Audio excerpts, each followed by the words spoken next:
Hello and welcome to the show. My name is Sam and this is Tech Tuesday.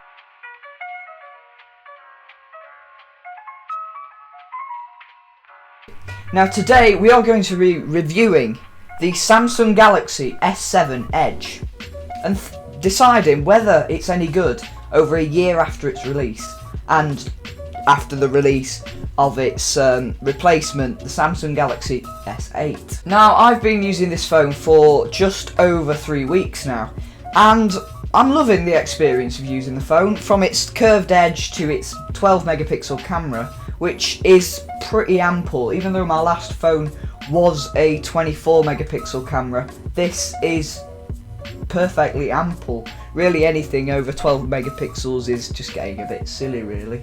But I did notice there had been a few teething problems when I first started using the phone. Like, for example, sometimes the music wouldn't play back, but all those problems have seemed to have been sorted now, and altogether it's working pretty well now.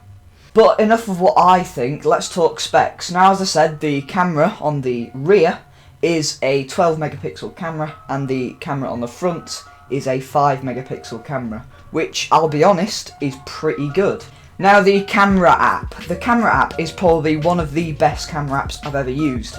It allows you to do so much, where it's got your automatic mode for your amateur photographer who really just wants to take pictures of the holiday and the cat, to the more professional side like me. Well, I like to think I know what I'm doing with the camera, so I always use the Pro feature, which, I'll be honest, allows you to do a hell of a lot more than, say, on an iPhone, where you can literally just change the brightness. Like, it doesn't even say it's an ISO. So, like, really, I think definitely the overall Android's default camera app is just a hell of a lot better, whereas Apple's is very simple and you have to have a third-party app to take the photos and change all the settings that you would on the Samsung Galaxy S7 Edge. Now, the video quality. Now, this is a very important thing for me. Personally, I think the video quality is absolutely wonderful. It can film in 4K, though this video will be rendered in 1080, so not great. But if you would like to see some more video of the phone from the phone, then just go and watch my last video, which was on the brand new Supertram for Sheffield. So if you do want to go and watch that, there'll be a card at the end, and I'm sure you can click on it and have a look. Now, with the Samsung Galaxy S7 Edge, I was shooting a wedding. Well, when I say I was shooting the wedding, I was just kind of there taking photos for my portfolio overall. And to be honest, I was using my main camera that I'm filming this on now to take the majority of the photos, like the daylight shots and other things. But this actually, I decided to use the Samsung Galaxy S7 Edge for some of these shots, and honestly, I was impressed. Like, the nighttime capability is mad. Like, I took pictures at the disco. Now, I did have this in pro mode, so here's some pictures. Yeah, I had the shutter speed on quite slow, so that's why you get blurry. But literally, I would say that's probably, if people weren't moving about, that's probably one of the best nighttime shot cameras on a phone. Like, it beat the DSLR that I'm currently using. By the way, it is a Nikon D3-100. It's not the best, but it does the job for me, as I'm not particularly professional. I am hoping to get a new camera by the end of the year. It has 4 gigabytes of RAM. Now, that's half the RAM that my computer's got, even though I need to get some more RAM for it. That's pretty good, like 4 gigabytes of RAM in a phone, and an octa-core Snapdragon 820 CPU. Like, octa-core. My computer is only a quad-core. Like, to say Apple have only just put a dual-core processor in their iPhone 7, I think, personally, Apple need to do some catching up. The multitasking features are unbelievable. Like, I can have multiple windows open at once, so I can be editing a Word document whilst reading off a Wikipedia article. Like, I can do homework quite easily on this phone on the move, so there's no need for like a small laptop.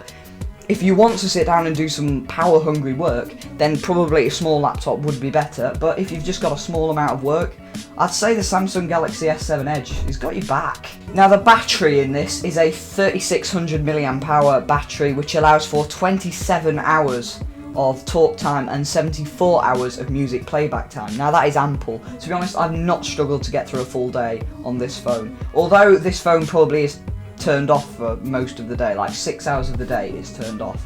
But other than that, I'm using it constantly messaging people, using my social medias and various other things.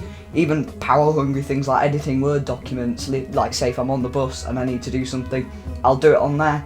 And it works fine. Like checking my emails works fine. The battery is brilliant, although of course the always on display is going to drain your battery a bit. But I mean, it's minimal. If you just have it in black and white, unlike I have, like see, I've got it in quite a bit of colour. See, I've got the colourful 7, of course it's 7 PM now, and I do have a small background on it, which will drain your battery more, but at the end of the day, it doesn't really matter, because I probably put it on charge at night and it's on 10%, like, I've still got a while. And it also has the battery saving mode, which most modern smartphones have, which is, pretty good. It extends your battery, but it has an ultra power saving mode, which is absolutely phenomenal. Like 4% of the battery will basically last you all day. It's got your back. Now, as I mentioned, charging. Now, unfortunately, this doesn't have USB-C, which is a bit like outdated in 2017. Most things should have a USB-C port, like my mum's phone that has a USB-C port. Though it does have wireless charging, which is a big plus because I like wireless charging. Now let's talk displays. Now it has a 5.5-inch AMOLED display with capacitive touchscreen, and of course you've got the Edge feature with the always on display, which I just think is really cool. Like you can just stick your phone on and it's locked, it's off, but you can still see the time. I think that's really cool. And even at night time with the night clock, that's so useful. You stick it on your bedside table, you laid in bed, you can still see the time. Now, of course, this phone is water and dust resistant, so you can literally just take it in the shower and there you are, perfect. You can use it in the shower, you can use it in the bath. Although I wouldn't try and get it wet. There's no point in chucking it in the toilet just to test out the water capability. Pointless. But it gives you that peace of mind that, say if you are sat in the bath, if you drop it, it doesn't matter, it'll just dry out. Apart from, we have found that when you charge it, after it's been for a swim, it will tell you off for putting the charger in because it can short the circuit and it won't charge until the port is dry. So just get a hairdryer on it or something. I don't know, I haven't tried. Now I only really have a few gripes with this. It's that it doesn't include the non-touch gestures which were on the S4, which I really liked. I just loved the fact that you could just swipe over your phone and it came on. Now I think you can actually enable that, but by default I can't on my phone. And of course the USB-C thing, and that's about it. Sometimes it won't play back music, but sometimes I just have to restart it, and that takes 2 seconds. It's so quick at turning on and off. And the back of this phone is glass, and the front of this phone's glass, so it's quite prone to breakage. So that's why I bought a pretty tough case for it. So thank you very much for watching. Be sure to subscribe, and I will see you in the next video in a bit.